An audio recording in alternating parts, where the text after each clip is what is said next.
बहुत बढ़िया। सभी समाज बंधु एक बार मेरे साथ में है, बोलिए डॉक्टर बाबा साहब अम्बेडकर जी की। जो सबका हाथ खड़े करके, इधर जो हमारे बाहर भी बंधु खड़े हैं, समाज बंधु बाहर खड़े हैं, दो शब्द सुन लीजिएगा मुझे, क्योंकि अभी तक सिर्फ भजन सुने हैं। थोड़ा सा भजन अलाउ सुन लीजिएगा। ये सापा वाला इसकी जरूरत मुझे नहीं है। मैं जो बता रहा हूँ, मुझे जिसकी जरूरत है वो बताने जा रहा हूँ। मैं आपको बताता हूँ कि ये जो संबोधन है आज की भील समाज में लेकर आया हूँ, महिला समाज में देता हूँ, रेगर समाज में देता हूँ, रेदा समाज में देता हूँ, जाट समाज में देता हूँ, जाटवा में देता हूँ, हमारी समाज में तो एक अलग बात में दे रहा हूँ। लेकिन मैं आपको बताऊँ प्रत्येक SC/ST ओबीसी जनरल समाज में मैं देता आया हूँ, तो मैं चाहता हूँ कि शिक्षा संदेश आप तक भी पहुँचाऊँ। अतः सभी जोर से बोलिएगा और बाहर खड़े होकर बोलिए, बाबा साहब की, बाबा साहब की, संत श्री रविदास जी की, संत श्री रविदास जी की। इन बच्चों के लिए बोल रहा हूँ, तारों को चमकने के लिए रात चाहिए। सुनिए सर, तारों को चमकने के लिए रात चाहिए, दीपक को जलने के लिए बात चाहिए। इन बच्चों के उज्जवल भविष्य के लिए आपका साथ चाहिए। और आज हमारी समाज का संत श्री रविदास जी का जोरदार शानदार प्रोग्राम है। आप सबकी तालियों की बरसात चाहिए। धन्यवाद, आपने मुझे सहयोग दिया इसके लिए। मैं चाहता हूँ डॉक्टर बाबा साहब को, संत श्री रविदास जी को नमन करते हुए अपनी बात को शुरू करूंगा। शिक्षा वो शेर जी का दूध है, जो पिएगा वो दहाड़ेगा।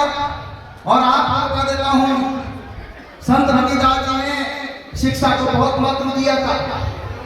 आज से 15वीं शताब्दी में इनका जन्म हुआ। उस टाइम पर इन्होंने संघर्ष करके कितनी बेड़ियों से पढ़ करके जो यहाँ तक पहुंचे, जबकि आज के हमारे बच्चे पढ़ लिख नहीं पा रहे हैं। तो मैं चाहता हूँ जिस प्रकार से इन्होंने पढ़ा है, वैसे हमारे बच्चे भी पढ़े।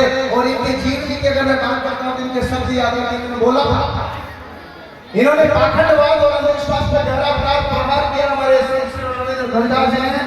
और उन्होंने कहा था, एक मैं आप लोगों को स्लोगन सुना देता हूँ जो उन्होंने बोला था कि जीवन 4 दिवस का मेला रे, जीवन 4 दिवस का मेला रे, बामण झूठा वेद भी झूठा, बामण झूठा वेद भी झूठा, झूठा ब्रह्मा अकेला रे, झूठा ब्रह्मा अकेला रे। मंदिर भीतर मूर्ति बैठी, मंदिर भीतर मूर्ति बैठी, पूजत बाहर चेला रे, पूजत बाहर चेला रे। लड्डू भोग चढ़ावत जनता, लड्डू भोग चढ़ावत जनता, मूर्ति के ढंग केला रे, मूर्ति के ढंग केला रे। पत्थर कुछ ना खाती हैं, पत्थर कुछ ना खाती हैं, खाते हैं पामन चेला रे, खाते हैं पामन चेला रे। ये बात कही थी हमारे संत श्री रविदास जी। इसका मतलब है कि तुम्हारे घट में है अविनाशी, मंदिर में ढूंढते भरते हो, वहां नहीं है, तुम्हारे घट में है अविनाशी। और ये मैं कह रहा हूं, ये रविदास जी ने कहा। अगर तुम रविदास जी को सुनना चाहते हो, पढ़ना चाहते हो, समझना चाहते हो, उनकी वाणी को समझिएगा। आप समझ रहे हो ऐसा नहीं है। रविदास जी को जो है उन्होंने एक ही शब्द कहा कि कटौती में गंगा वाली कहानी ने बोली है। उन्होंने कहा था कि मन चंगा तो वेद है गंगा, हमें गंगा स्नान की जरूरत है। आत्मा अगर आपकी पवित्र है तो ध्यान रखिएगा, ये बात बोली थी कबीरदास जी ने। अतः देखिएगा, मैं आपको ये कहता हूँ कि बाबा साहब और कबीरदास जी को मानिए, रविदास जी को मानिए। ये है इनके बहुत ही आराध्य और समकालीन कबीरदास जी भी थे। उन्होंने भी कहा था, उन्होंने पाखंडवाद पर गहरा प्रहार किया है। आप देखिएगा, इसको माइंड कीजिएगा, सोचिएगा, समझिएगा। क्या काकर पूछ के, अरे काकर पाकर चुन के मस्जिद नहीं चुनाई, या हुआ बाग देख के पहरावा खुदाई, ये कबीरदास जी ने कहा था। और उसी के बाद में कबीरदास जी ने जो है एक और बात कही, जो आपको मैं बता देना चाहता हूँ कि पाथर पूजन हरि मिले तो मैं पूजू पहाड़, ताकि तो चाकी भली पिसी खाए संसार। समझो बाबू, इसका मतलब ये कि पत्थर पूजने से अगर भगवान मिल जाते हैं तो मैं पूरे पहाड़ को पूजूंगा। और जिससे तो चक्की भली है, जिसको पीस कर तो उसकी पीछे खाता पूरा संसार। ये बोला है कबीरदास जी ने। मैं आपको कहता हूं, इन महात्माओं को याद कीजिए। कीजिएगा। इनकी बात में आपको ध्यान देना। और हमारे बाबा साहब सबसे महान नायक डॉक्टर अम्बेडकर जी की मैं बात बता दूं, उन्होंने कहा कि शिक्षित बनिएगा, संगठित बनिएगा, संघर्ष कीजिएगा। माता बहनों ध्यान से सुनना, आप भजन तो बड़े ध्यान से सुन रही, अभी डांस चलेगा बड़े ध्यान से देखोगे, लेकिन बात शिक्षा की आती है, बात जो है पाखंडवाद की आती है, उसको ध्यान नहीं सुनेगा। मैं आपको बताता बाबा साहब ने कहा था शिक्षित बनिएगा, संगठित बनिएगा, संघर्ष कीजिएगा। और ये सभी जितने महान दार्शनिक हुए हैं, ये जितने भी महान हुए, उन्होंने कहा था कि पाखंडवाद और अंधविश्वास को जड़ से खत्म कर दीजिए। माता बहनों, एक बार मेरे सभी बहुत बात को ध्यान सुनना। हमारे परिवार में अगर कोई शराब पीता तो आपको कैसा लगता है? शराब पीता तो कैसा लगता है? पीना चाहिए क्या? नहीं, आपका जवाब ये होगा। लेकिन एक बात, शराबी से भी ज्यादा भयंकर जो है पाखंडवाद और अंधविश्वास है। अगर आप अंधविश्वास के माध्यम से भी जो है लाखों रुपए खर्च कर देते, मैं जानता हूँ और मैं मानता भी हूँ, आप आज की जो सब प्रॉब्लम है वो बहुत ही बड़ी है। बाबा साहब ने शिक्षा को लेकर के बहुत कुछ किया, और मैं आपको बताता हूँ कि शिक्षा के माध्यम से हम बहुत कुछ कर सकते हैं। हमारे बच्चों को देखिए, बच्चों इधर बैठे हो, ध्यान से सुनना। आप में से रामदेव का सब लोग गए होंगे ना, देखने मैं जोधपुर में नौकरी करता था रेलवे में। जो जंक्शन पर जब मैं देखता था तो हमारी समाज के, बहुजन समाज के, अग्रवाल समाज के, हमारी सब समाज के जो है लोग वहां जाते थे। और उसमें से ऐसे युवा साथी 10वीं 12वीं BA डिप्लोमा डिग्री पढ़ने वाले बच्चे, महिलाएं बच्चे रात दिन 12-12 घंटे 15-15 घंटे नंगे पैर चलते थे और घुटनों के पर चलते थे, छाले पड़ जाते थे, बहुत बुरे हाल हो जाते थे। जब बोलता कि कितने दिन से चल रहे हो, 8 दिन से 15 दिन से 12 दिन से 1 महीने से 2 महीने से 6 महीने से ऐसे चल के दूर से जो है रामदेव जी के दर्शन करने जाते हैं। पर दिक्कत ये नहीं है, क्योंकि वो तो हमारे जो है बाबा रामदेव जी मानते हैं, क्योंकि उन्होंने भी जो छुआछूत और जातिवाद के खिलाफ बहुत ज्यादा कटना बताइए, तब जाकर आज हम यहाँ पहुंच पाए। लेकिन उन्हीं युवाओं से मैं पूछता था कि भाई आपने डिप्लोमा डिग्री कर रखी, BTech कर रखी है, आपने जो है ITI कर रखी है, आपने 10वीं कर रखी है, 12वीं कर रखी है, क्यों नहीं हम बाबा साहब की बात मानिए कि वो क्या कि बंद कमरे में बंद हो जाइएगा।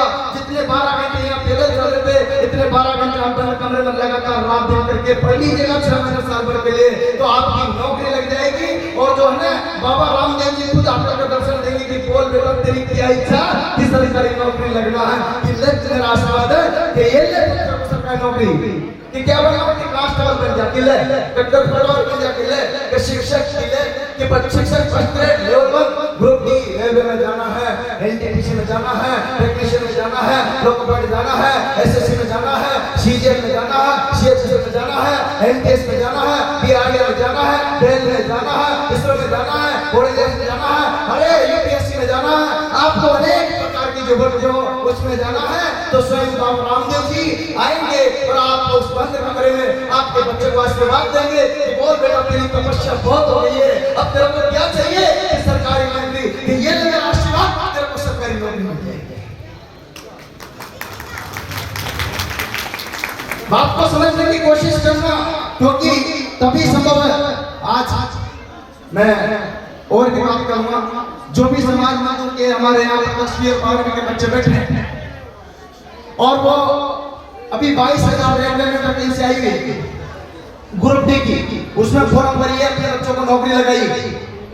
जो बच्चे जो यहाँ कोटा आ सकते हैं, हमारी समाज के जो अदर समाज में मेरे पास में यूपी, बिहार, झारखंड, वेस्ट बंगाल, जम्मू से लेकर कन्याकुमारी तक के बच्चे आते हैं। यूट्यूब पर देख लीजिएगा, 2 लाख से ज्यादा स्टूडेंट जो पढ़ते हैं ऑनलाइन भी, 2 लाख से ज्यादा स्टूडेंट पढ़ते हैं। जो ये लाइव क्लास चल रही है, कम से कम 12-12 घंटे लाइव क्लास चलती है, तब बोलो तो मैं आपसे समझ लो बात को, 12 घंटे लाइव क्लास चलती है, टीचर पढ़ाते हैं, समझ लो। और उसमें जो है मैं एक बच्चे से लेता हूँ 10,000, 15,000, 20,000, 25,000, 50,000, 1 लाख तक के बच्चे से लेता हूँ। और हमारी समाज का अगर कोई बच्चा कोटा की धरती पर जाए, शिक्षा पाए, निःशुल्क अगर उसको देता हूँ तो कोई दिक्कत। मैं प्रदेश अध्यक्ष होने के नाते अगर हमारी समाज के बच्चों को फ्री में शिक्षा दे दूं तो क्या मैं गरीब हो जाऊंगा क्या? अरे हाँ या ना? अब जो बच्चा यहाँ घर बैठे कमरे में बंद करके पढ़ना चाहता है, अरे वो ऑनलाइन ले लीजिएगा, ऑनलाइन में 1000 बच्चे पढ़ रहे, लाखों बच्चे पढ़ रहे, तो तुम भी पढ़ लीजिएगा, मुझसे 10,000 5,000 लेगा तो तुमसे फ्री में दे दूंगा। तो ऑनलाइन में भी फ्री, ऑफलाइन में भी फ्री। तो बोलो हमारे बच्चों को शिक्षा दोगे कि नहीं दोगे? अरे दोगे नहीं दोगे? अरे पढ़ाओगे कि नहीं पढ़ाओगे? कि भजन सुन के घर चले जाओगे? अरे भजन सुन के घर जाओगे शिक्षा लेकर के, शिक्षा लेकर के। मैं आपसे कहता हूँ शिक्षा शेरनी का दूध इसी को पिलाना है। और आपको याद होगा 26 जनवरी सन 1950 जब संविधान लागू हुआ, हमारे बाबा साहब डॉक्टर B.R. अम्बेडकर जी जब बाहर निकले थे, संसद से बाहर निकल रहे थे, तो आचार्य त्रिपाठी जी ने पूछा कि बाबा साहब आप बड़े खुश नजर आ रहे हो, आज क्या बात है, क्या किस लिए नजर आ रहे हो? कि आज इसलिए कुशल नजर आ रहा हूं कि हमारी समाज का प्रत्येक व्यक्ति, वंचित व्यक्ति जो अधिकारों से वंचित था, जिनके जातिवाद का होती थी, जिनको अधिकार नहीं मिलते थे, जिनको समाज में बैठने का अधिकार नहीं था, जिनको बराबर में बैठने का अधिकार नहीं था, जो खटिया के नीचे बैठते थे, जो हाजी हाजी करते थे, वो भी हम राजा बन सकते हैं। हमारे समाज का भी राजा बन सकता, हमारी समाज का भी कांस्टेबल बन सकता, हमारी समाज का भी पटवारी बन सकता, हमारी समाज का भी दरोगा बन सकता, हमारी समाज का भी लोहा होगा, तहसीलदार बन सकता, हमारे समाज का भी कलेक्टर बन सकता, डॉक्टर बन सकता, इंजीनियर बन सकता, जो चाहे वो नौकरी लग सकता। ये पावर उन्होंने दी है डॉक्टर बाबा साहब ने कि कहा कि आज मैंने जो ये संविधान ने लिखा है, एक ऐसा ऑपरेशन किया है रानी के पेट में घुस करके, कि रानी के पेट से बच्चा जो जन्म लेगा वो राजा नहीं होगा, राजा हमारी समाज का भी वंचित वर्ग का भी प्रत्येक बंदा हो जाए, जो पढ़ेगा वो राजा बनेगा। तुम पढ़ोगे, माता बहन उपवास रहते हो कि नहीं रहते हो? अरे माता बहन हाथ खड़े करो, उपवास रहते हो कि नहीं रहते हो? रहते हैं, रहते हैं, बहुत अच्छी बात। मैं मना नहीं कर रहा, लेकिन 2 रोटी अपने बच्चों के लिए कम खा लीजिएगा। ये उपवास तो रहते हैं ना, अच्छी बात है, मैं मना नहीं कर रहा, लेकिन मैं यूं कहना चाहता हूं कि 2 रोटी कम खाइए, लेकिन अपने बच्चों को जरूर पढ़ाइए। अपने बच्चों को जरूर पढ़ाइए, तब जाकर के आप असली मिशन सक्सेस होगा, तब जाकर के भगवान आएंगे, तुम्हारे उपवास का असली फल कर देंगे। तुम चाहते हो कि हम उपवास रहे, मेरा बेटा नौकरी लग जाए, मैं तो भूखा मरूं, मेरा बेटा नौकरी लग जाए। भगवान मेरे बेटे को नौकरी दे दो, भगवान मेरे बेटे को नौकरी दे दो। भगवान नहीं देंगे माता बहनों, भगवान से कहने की जरूरत नहीं है, बंद कहो कब्र में, बेटा बंद हो जा। इतनी तपस्या कर 12 घंटे 10 घंटे 15 घंटे ऐसे पढ़े कि भगवान तेरे सामने आए, मुझे उपवास करने की जरूरत नहीं पड़ेगी, मैं 2 रोटी खाऊंगी, लेकिन तेरे लिए शिक्षा जरूर लाऊंगी और तेरे को पढ़ाऊंगी। और तू इतनी तपस्या करेगी, भगवान तेरे सामने तरस करेंगे कि बोल बेटा क्या चाहिए। बहुत होगी तेरी तपस्या कि सरकारी नौकरी, कि डॉक्टर, के इंजीनियर, के कलेक्टर, के तेरे को करना।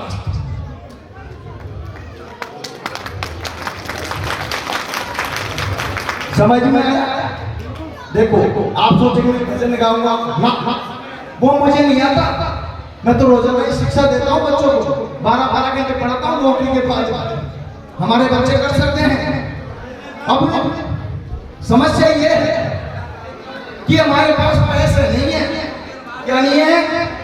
हमारी समाज के डॉक्टर, इंजीनियर, कलेक्टर, कांस्टेबल, पटवारी पढ़ने के लिए, कोटा मिलने के लिए क्या पैसे नहीं है। गरीब है हमारी समाज, वंचित है हमारी समाज, बड़ी समस्या जीवन जी आपको पता नहीं, बहुत गरीब है हमारी समाज, इनके पास पैसे नहीं है। हाँ, साल में 2 बार रसोई भोज करने के लिए लाख रुपए है, लेकिन बच्चों को पढ़ाने के लिए पैसे नहीं है।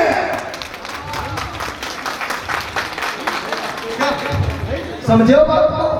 रसोई भी करेंगे, कोट भी करेंगे, और मुर्गा भी बनाएंगे, बकरा भी खाएंगे, और दारू जरूर पीते जाएंगे, और पाखंड में डूबते जाएंगे, लेकिन बच्चों को पढ़ाने के लिए शिक्षा नहीं मिलेगी। पैसे नहीं है, माता बहनों के पास तो पैसे होते ही नहीं है ना।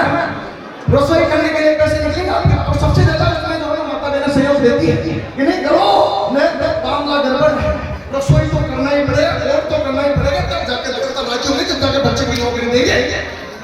संभव है क्या? आज तक तो अरे ऐसी बात होती है तो मुझे नौकरी नहीं मिलती। मैं सही बता रहा हूँ जी, आपको हमारी जिले की समाज की पढ़ लिख कर नौकरी लगे सर, अगर आज की आपको भी नौकरी नहीं मिलती, मैं गारंटी कर रहा हूँ। अगर नौकरी किसको मिलती है? अगर तपस्या करने से, पंडित जी रात दिन टन टन टन टन टन टन टन टन, तो भगवान किससे खुश होते? पंडित जी से नौकरी किसको मिलना चाहिए? पंडित जी को। फिर आपकी गाड़ी कहाँ थी?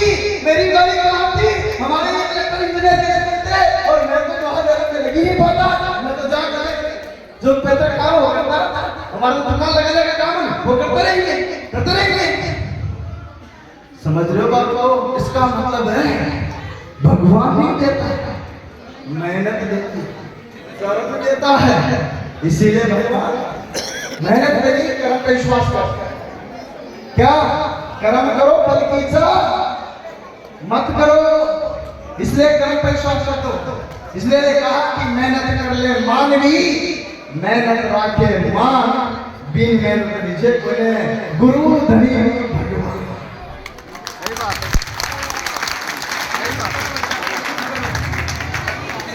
कोई भी बात नहीं। देखो ये मुझसे करेंगे दबाव बंद कर दो या चलने दो। आपकी भजन सुनने की क्षमता या शिक्षा की बात सुनने की? आप क्या करके कहोगे मुझे सुनना चाहते हो? आप ही बताओ, दबाव आ गया? मैं आपको बोल रहा हूँ, मुझे हर समाज में दबाव आता, मेरी समाज में अगर दबाव आया ना तो ये साफा बांधने का मुझे अधिकार नहीं है। मैं आपको फिर कह रहा हूँ, मुझे साफा मत दीजिएगा, पर मुझे बोलने का मौका दीजिएगा। मैं आपको फिर बता रहा हूँ, इसलिए हमारी समाज के बच्चों के लिए मैं बोल रहा हूँ और शिक्षा पे बोल रहा हूँ, इन माता बहनों के लिए बोल रहा हूँ, इन भाइयों के लिए बोल रहा हूँ। सर ये भजन सुनाओ मत सुनाओ मुझे कोई फर्क नहीं पड़ता, आप मुझे बुलाओ मत बुलाओ मुझे कोई फर्क नहीं पड़ता, लेकिन बुलाओगे तो बोलूंगा, और बोलूंगा तो नौकरी लगेगी, और नौकरी लगेगी हमारे बच्चे।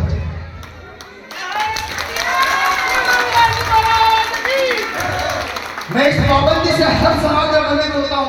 आज की बीएन समाज में गए साहब 5 मिनट में बोलना, अब उनकी समाज का नहीं, उन्होंने 5 मिनट को बुला के खत्म कर दिया। कल मेरा समाज में गया, उन्होंने कह दिया 5 मिनट बोलना। कल जाटों में गया, उन्होंने कह दिया, देवरों में कह दिया। सब समाज वाले मुझसे कहते कि 5-10 मिनट में खत्म करना, तुम्हारे के लिए उंगली रखने से टाइम। अरे मेरी समाज में अगर मुझे बोलने का अधिकार नहीं, पकड़ क्यों बांधी?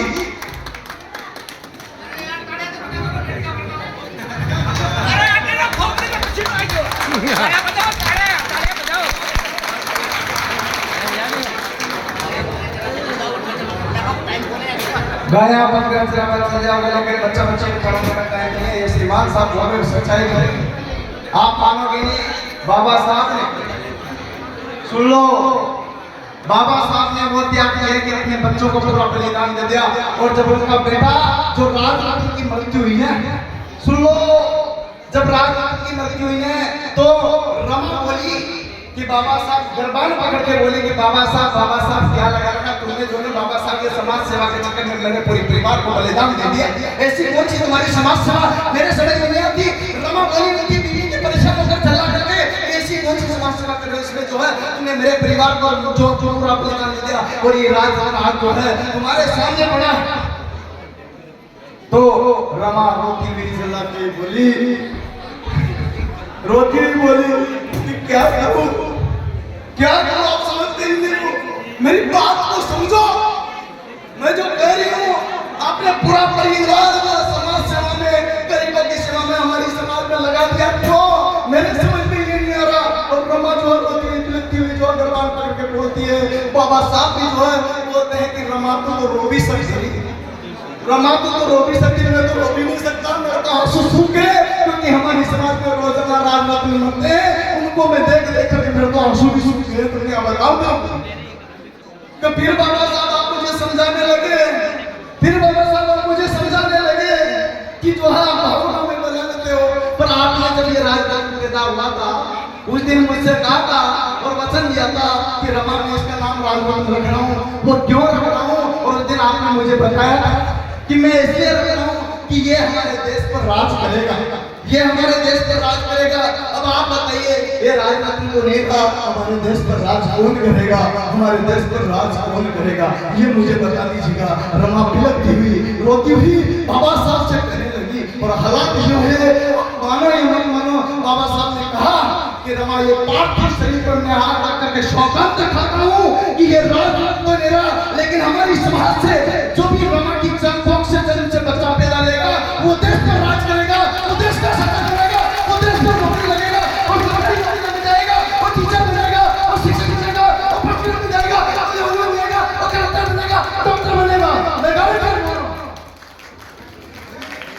बात को समझो, बात को समझो। हमारे समाज में बहुत बुराई है, बहुत बुराई। हमारी समाज में आधे लोग तो जो है पैतृक काम करते हैं।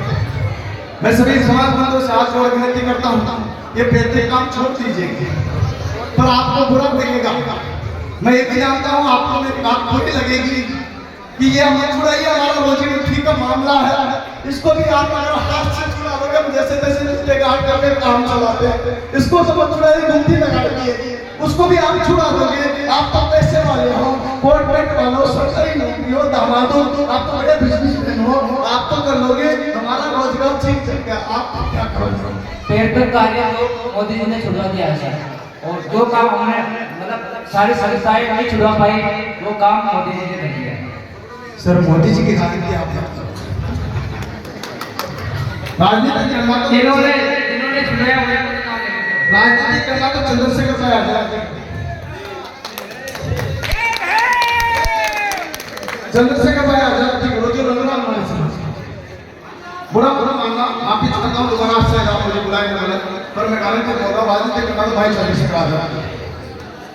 इसलिए मैं बोल रहा हूँ, बोलने दो सर, मुझे मौका दो, आप बैठ जाओ सर, थोड़ी देर के लिए बैठ जाओ सर। वो भी चंद्रशेखर के ही हैं, वो भी चंद्रशेखर के ही हैं। आप बैठो, चंद्रशेखर आजाद का छोटा भाई हूँ। धन्यवाद, इनके लिए जोरदार ताली बजा दीजिए, मुझे डिस्टर्ब नहीं करेंगे, इसके लिए ताली बजा दीजिए। फ्लोट करता सर, ऑब्वियस में प्रभाव की करके विद्युत धारा कहते हैं, उसके मार्ग में अवरोध प्रतिरोध कहलाता है। ये मैं पढ़ाता हूँ, मैं पढ़ता रहता हूँ, गाँव में रोने लग जाता हूँ, रास्ते लग जाता हूँ। अब समझो बात को, मैं क्या बताना चाहता हूँ, आप रोक देते हो तो ध्यान रखो, क्या बता रहा था भूल जाता। हाँ, क्या बता रहा था? पैतृक कार्य। आप तो सोच रहे हो नहीं बता रहा, मैं वही बता रहा हूँ, मेरा मैंने ना पैतृक कार्य पे बात करता है कि जो है गरीब है कि नहीं, सब हमारी रोजी रोटी मच्छी नहीं है, ये पैतृक कार्य तो हम करेंगे और इसको करते रहने दीजिएगा। आपके बच्चे 10वीं पास है, 12वीं पास है, अगर नौकरी नहीं भी लग रही है सरकारी, तो कोटा की धरती पर आइए, 10 से 12 हजार की नौकरी मैं दूंगा, लेकिन वो काम छोड़ दीजिएगा, मेरे से बात कीजिएगा, मैं छुड़ाऊंगा आपका काम। और साहब गांव के लोग मारते हैं, पीटते हैं, और वो जो है चले जाकर सारे पंचायत आ जाती है कि छोड़ नहीं सकता, दबाव आता। हमारी भीम आर्मी जिंदा है और तुम्हारा समाज का अध्यक्ष भी जिंदा है। जब तक मैं रहूं, कोई भी प्रताड़ना आप पे आए, एक बार फोन कर दीजिएगा। अगर मैं ना हूं आपके गांव में पूरी टीम को लेकर के ये जबरदस्ती कर सकते तक कार्य करवा रहे हैं, तो मैं कलेक्टर कर रहा हूं कि जो है उसके हाल बेहाल कर दूंगा। और जब भी न छोड़ सके आपकी दुकान बढ़िया चल रही हो, तो उसको फूड हाउस में कन्वर्ट कर दीजिएगा, थोड़ा उसका विकास कीजिएगा।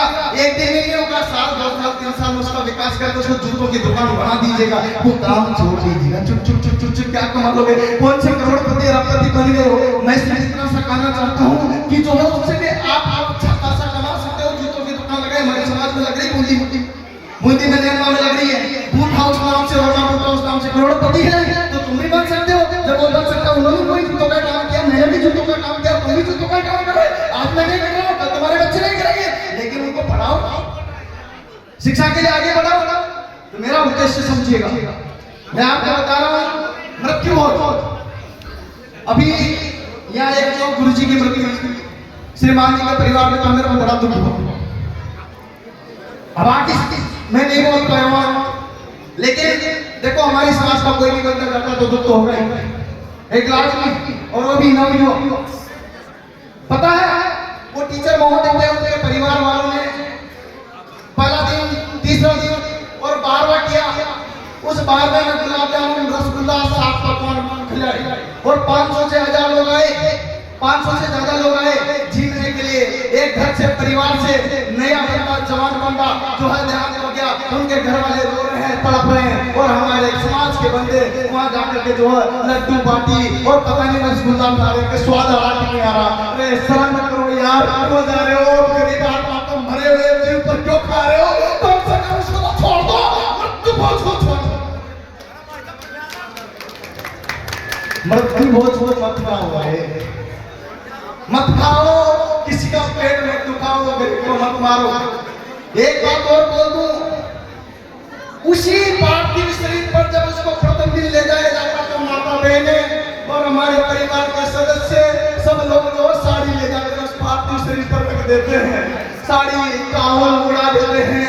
अरे भाई के जाकर के चल जाएगी, आपको भी पता है। और उसी तरह से आप साड़ी में ले जाकर के 200 रुपए, 300 रुपए, 500 रुपए उस गरीब परिवार को अगर दे दो तो कहीं न कहीं मेरे परिवार को हेल्प मिलेगी कि नहीं मिलेगी?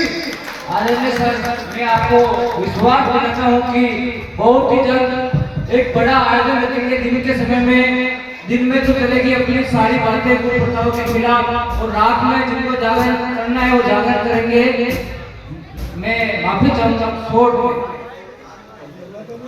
अब मेरी बात को मैं खत्म कर देता हूँ, क्योंकि ओके डोंट वरी, आपका नाराज नहीं करूँगा, लेकिन मैं वादा कर रहा हूँ सार्वजनिक समिति की तरफ से नेक्स्ट टाइम में इनमें प्रोग्राम रहेगा और मुख्य अतिथि आप होंगे। जिस घर में तुम्हारा मान न हो उस घर में तुम क्यों जाते हो, जिस मंदिर में सम्मान न हो उस मंदिर में क्यों जाते हो। अरे पाखंडवाद को करो खात्मा, भीमराज की बारी है, और अब ना समझे तो समझो बुद्धि भ्रष्ट हमारी। जय